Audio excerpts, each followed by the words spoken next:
প্রিয় ভাই সব, আমরা পীর সাহেবদের চিনি।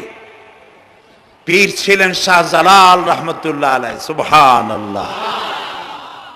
যুদ্ধ করা লাগে নাই, আজান দিয়েছেন, মূর্তির মাথা ভাঙ্গা চুর চুর হয়ে পড়ে গিয়েছে। গৌর গোবিন্দ পলায়া কুল পায় নাই। লোকেরা যায় তার মাজারে গিয়ে গজাল মাছ জিয়ারত করে আসে, কিন্তু তরবারিটা দেখে আসে না। দোধারি তরবারি এখনো আছে। সুবহানাল্লাহ বলেন। পীর ছিলেন হযরতে বাহাউদ্দিন নকশবন্দি মুজাদ্দিদ আল ফিসানি রহমতুল্লাহ আলাইহি, বড় পীর আব্দুল কাদের জিলানী রহমতুল্লাহ আলাইহি, খাজা মুঈনুদ্দিন চিশতি রহমতুল্লাহ আলাইহি, শাহজাহান আলী রহমতুল্লাহ আলাইহি। কত ওলিউল্লাহর মাজার দিয়ে আমার দেশ ভরা। আলহামদুলিল্লাহ কর। আলহামদুলিল্লাহ। আরে একদিকে মানুষকে মুরিদ বানায়া মুরিদের টাকা দিয়ে নিজেদের পকেট ভরেন নাই। ওনারা এরকম করতেন না, এইরকম করতেন। আর রাসূলুল্লাহ বলেছেন এই রকমের হাতের মর্যাদা নাই, এই হাতের মর্যাদা। আমি পীর দেখছিলাম, বাইতুস শরফের পীর হযরত শাহ আব্দুল জব্বার সাহেব, আল্লাহ তাআলা জান্নাতুল ফেরদাউসের মেহমান বানায়নি। এই বাংলাদেশে শত শত মসজিদ, মাদ্রাসার এতিমখানা তৈরি করে গেছেন। সুবহানাল্লাহ। বৃষ্টির মৌসুমে চট্টগ্রামের বাড়ি তার, 14 বছর মাদ্রাসায় ওয়াজি দিয়া চট্টগ্রামে 14 বছর বুখারী শরীফ পড়িয়েছেন। কি মানের আলেম! খালি পীর না, মুরিদরা যত টাকা দিত এই টাকা দিয়ে বড় বড় মাদ্রাসা মসজিদ করেছেন। আর বৃষ্টির সময় সাথী সঙ্গী নিয়ে বস্তি এলাকায় যেতেন, পলিথিন দিয়া ছাওয়া, বাচ্চা আর তার স্বামী নিয়ে কাতরায় এক কোনায় বসে আছে, খাবার নাই, চাউল নাই, অসুস্থ। তাদের চাউল দিয়ে আসতেন, তাদের রান্না করার শাকসবজি দিয়ে আসতেন, ওষুধ দিয়ে আসতেন, হাড়ি পাতিল দিয়ে আসতেন। বন্যা হলে, তুফান হলে টাকা উজাড় করে যা মুরিদরা দিত সবগুলি উজাড় করে মানুষের খেদমত করতেন। সুবহানাল্লাহ। কাজী যারা জামায় অনেকগুলো পকেট সমানে নিতে থাকে আর ভরতে থাকে এইভাবে করে, এই ব্যবসায়ীদেরকে পরিত্যাগ করতে হবে। পীর হচ্ছে ওই সমস্ত লোক যারা নাকি ধর্মের নামে ব্যবসা করে না, বরং আল্লাহর দ্বীনকে প্রতিষ্ঠা করার জন্য কথা বলে। প্রিয় ভাই সব, আমাদের জেহেন সাফ করতে হবে, পরিষ্কার করে বুঝতে হবে আমার ভালো আমার মন্দ কে করতে পারেন? আল্লাহ। সম্রাট শাহজাহান নাম শুনেছেন? কোথার বাদশা বলেন? দিল্লির সম্রাট। সম্রাট শাহজাহান পৃথিবী জোড়া নাম তার। কবি বলছেন, শাহনে জাহাं को जिन्हें फख्र से देते थे बाज, वाज कब्र में है सूरह अलहम्दु की मोहताज। যে শাহজাহানকে কর দিয়া ট্যাক্স দিতে পারলে জনগণ নিজেদেরকে গৌরবান্বিত বলে মনে করত, সেই শাহজাহান কবরে শুয়ে আছে, সূরা ফাতিহার মুহতাজ হয়ে আছে। সুবহানাল্লাহ। যদি কেউ আমার কবরের কাছ থেকে হেঁটে যাইতো আর একটু সূরা ইখলাস পড়ে সবরে সানি করতো, আমি কিছু পাইতাম। আহারে, এই এতিম ফকির হয়ে শুয়ে আছে। এক ফকির দিল্লি ঘুরতেছে, একজন বলছে, ভাই তোমারে তো খয়রাত করে দেখতেছি আমি সেই ছোটবেলা থেকে, খালি তুমি খয়রাত করো। একটা জিনিস আপনারা মনে রাখবেন, গরিব, আজকে যারা গরিব পরিশ্রমের মধ্য দিয়ে কালকে তারা ধনী হতে পারে, কিন্তু যারা ভিক্ষুক, যারা ভিক্ষা করে, জিন্দেগিতে কোনোদিন তারা বড় হতে পারবে না। ভিক্ষা করা যাদের অভ্যাস, জীবনেও বাড়ি করতে পারবে না, জীবনেও ধনী হইতে পারবে না, কিন্তু গরিব ধনী হইতে পারবে। কারণ হলো আল্লাহর কাছে দুইটা বৈধ জিনিস অত্যন্ত ঘৃণিত। কয়টা? একটা হলো তালাক, আর একটা হলো ভিক্ষাবৃত্তি, মানুষের কাছে চাওয়া। আল্লাহ পছন্দ করেন না। তো ভিক্ষুক ঘুরতেছে, একটা লোক বলল, মিয়া তোমার তো সারা জীবনই খয়রাত করতে দেখি। খয়রাত করবো না, করবো কি? যার কাছে যাই সে দেয় 4 আনা 2 আনা 1 টাকা, এর বেশি তো আর দেয় না, তো এই দিয়ে আমি কেমনে বড় লোক হবো? কয় যে তুমি বাদশার চোখে দেখো না, বাদশার চোখে দেখো না? কয় বাদশার কাছে কি আমার মতো লোক যাইতে পারে নাকি? কল না যাইতে হবে, যাও। বাদশা একবার যাবা এমন দেওয়া দেবে জীবনে আর তোমার খয়রাত করা লাগবে না। পাতি শিয়ালের পিছনে ঘুরে তো লাভ নাই, পাতি শিয়ালে খায় মুরগি, তোমার একটা ঠ্যাং দেবে, দাঁতের খেলালের কাজও হবে না। বাঘের পিছনে ঘোরো, বাঘে খায় গরু আর হরিণ, একটা রান দিলে তুমি এক সপ্তাহ খাইতে পারবে।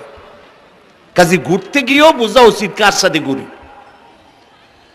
তো বলছে বাদশার কাছে যাও। তো বাদশারে পাবো কই? কই তো দেখলাম কেবল মসজিদে ঢুকলো। তারপরে ফকির গিয়ে দাঁড়ায় আছে বারান্দায়, দেখে যে উনি বাদশা ভেতরে বসে হাত তুলে আছে ভাবে, আর চোখ দিয়ে পানি পড়ে দাড়ি ভিজে ভিজে পড়তেছে। নামাজ শেষ করে মোনাজাত শেষ করে বাদশা বেরিয়েছেন। কোন বাদশা? শাহজাহান। বাইরে আসার পর ফকির বলল আসসালামু আলাইকুম, বলে ফকির রওনা করছে। বাদশা বলে দাঁড়াও, তুমি যে রওনা করলা তোমার তো ভিক্ষুক মনে হয়, আর লোকেরা যারা ভিক্ষুক না তারাও তো আমার কাছে চায়, আর তুমি তো ভিক্ষুক, চাইলে না কেন কিছু? ভিক্ষুক বলে জাহাপানা, আমি কিছু চাইতে এসেছিলাম আপনার কাছে, কিন্তু আপনার করুণ অবস্থা দেখে আমার জ্ঞানের চোখ খুলে গিয়েছে।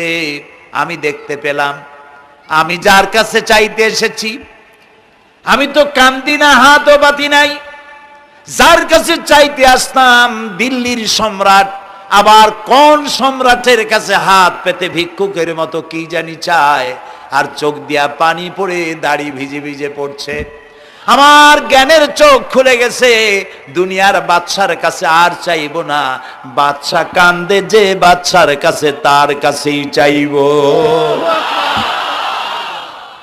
প্রিয় ভাই সব, এই জন্যে জিহেন সাফ করে ফেলুন। দুনিয়ার কোনো মানুষের জন্য, মানুষের কাছে নয়, কোনো কবরে নয়, কোনো কারো কাছে নয়, আল্লাহ তাআলার কাছেই আমরা নামাজের মধ্যে ঘোষণা করেছি ইয়াকা না'বুদু ওয়া ইয়াকা নাস্তাঈন। আল্লাহ তাআলা তোমার একমাত্র ইবাদত করি, তোমার কাছেই সাহায্য চাই। কাজেই সাহায্য আল্লাহর কাছে। কার কাছে চাইবো বলে? আল্লাহ আমাদের ঈমান পোক্ত করে দিন। আমরা বলি আমিন, আমরা বলি আমিন।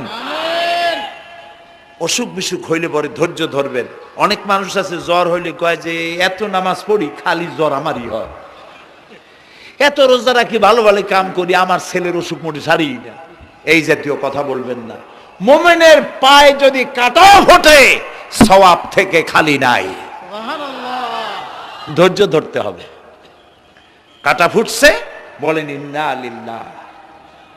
আজাবান লিল মুমিন, মুমিনের জন্য বড়ই আশ্চর্য ব্যাপার, বিপদ হইলেও শুকর আদায় করে, আর সুখে থাকলেও শুকর আদায় করে। সুবহানাল্লাহ বিহামদি। বিপদ আসলে সে বলে ইন্না লিল্লাহি, বলেন ইন্না লিল্লাহি ওয়া ইন্না ইলাইহি রাজিউন। আর যখন শান্তি আসে বলে আলহামদুলিল্লাহ। দুই অবস্থায় তার জন্য নিয়ামত আল্লাহর তরফ থেকে সে পায়, আলহামদুলিল্লাহ। প্রিয় ভাই সব, তো আল্লাহর উপর ঈমান আনার জন্য কয়টা শর্ত বলছিলাম? এই যে প্যাচ লেগে গেছে, কয় যে তিনটা। আল্লাহর উপর ঈমান আনার জন্য শর্ত কয়টা? চারটা। চারটার বলছি কয়টা? দুইটা। আরেকটা হচ্ছে আল্লাহর কুদরত, এ বিশ্বাস করা। আল্লাহর কুদরত মানে শক্তি। আল্লাহর কিছু বিশ্বাস করবেন, বলেন জোরে? শক্তি। আকাশ এবং জমিনে শক্তিশালী কে? কিন্তু আমার দেশের জনগণ, কিছু কিছু রাজনীতিবিদরা বলে জনগণই নাকি সকল ক্ষমতার, সকল শক্তির উৎস। কি পাগল! তুমি ক্ষমতার উৎস? নাকের মধ্যে ময়লা, দাঁতে ছাতা, পেটের মধ্যে দুর্গন্ধ ভরা, ক্ষমতার উৎস? আশ্চর্য কথা। এই যে ক্ষমতার উৎস, হাজার হাজার লোক এখানে বসা, দুইটা ভাউয়া ব্যাংক যদি দুই কোণা দিয়ে ঢোকে, ভাউয়া ব্যাংক চেনেন? বিগ সাইজের ব্যাংক, দুইটা যদি দুই দিক দিয়ে ঢোকে লাফাইতে লাফাইতে, সামনে যারা আছে এমনি লাফাবে। অন্তত টঙ্গী তামিরুল মিল্লাত মাদ্রাসা ছাড়াই আর তারপরে ফিরে তাকায় বলবে, ভাই আমরা দৌড়াই কেন? ব্যাঙ্গের সামনে অসহায়, বল্লা ভীমরুলের সামনে অসহায়, সাপের সামনে বিচ্ছুর সামনে অসহায়, তারা কয় সকল ক্ষমতার উৎস জনগণ। কপাল পোড়া। ক্ষমতার উৎস জনগণ নয়, এটা কোরআনের সাথে কন্ট্রাডিকশন হয়। এ কথায় আল্লাহ বলেছেন আন্নাল কুওয়াতা লিল্লাহি জামিয়া, সকল ক্ষমতার উৎস কে? চিল্লায় বলো ক্ষমতা কি দেখছেন? মাত্র 1.5 মিনিট। কয় মিনিট? মাত্র 1.5 মিনিট। আল্লাহ বলেছেন কোন, সাথে সাথে তামিলনাড়ু, মালয়েশিয়া, ইন্দোনেশিয়া, থাইল্যান্ড, মালদ্বীপ, শ্রীলঙ্কা 2 লক্ষ লোক শেষ, 1 লক্ষের খোঁজ নাই। সমুদ্রের পানি 33 ফিট উঁচু হয়ে এসছে। সুবহানাল্লাহ কই দিচ্ছে করে না? বিজ্ঞানীরা বলেছেন ভারত মহাসাগরের তলদেশে ফাটল ধরেছে, ওর কয়েক কিলোমিটার নিচে ভূমিকম্পের উৎপত্তি হয়েছে। ভারত মহাসাগরের পানি 3 হাত না 4 হাত, কত কিলোমিটার আল্লাহ জানে।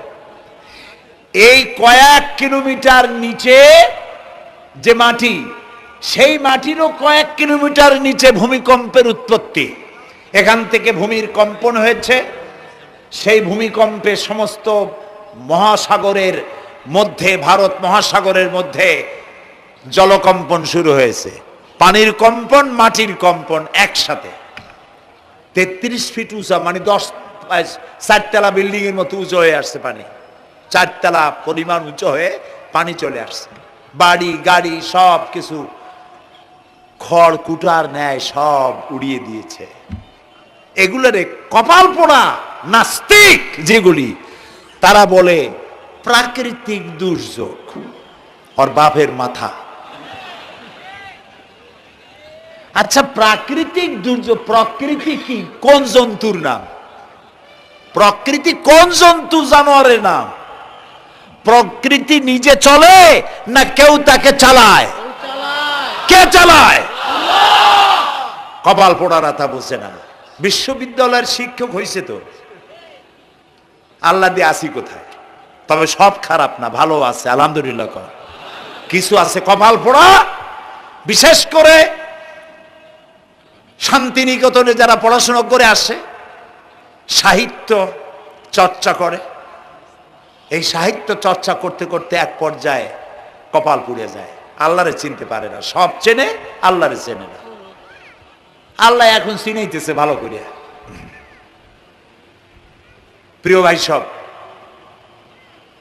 কওমে আদ, কওমে সামুদ, এগুলিকে আল্লাহ তারা ধ্বংস করেছেন।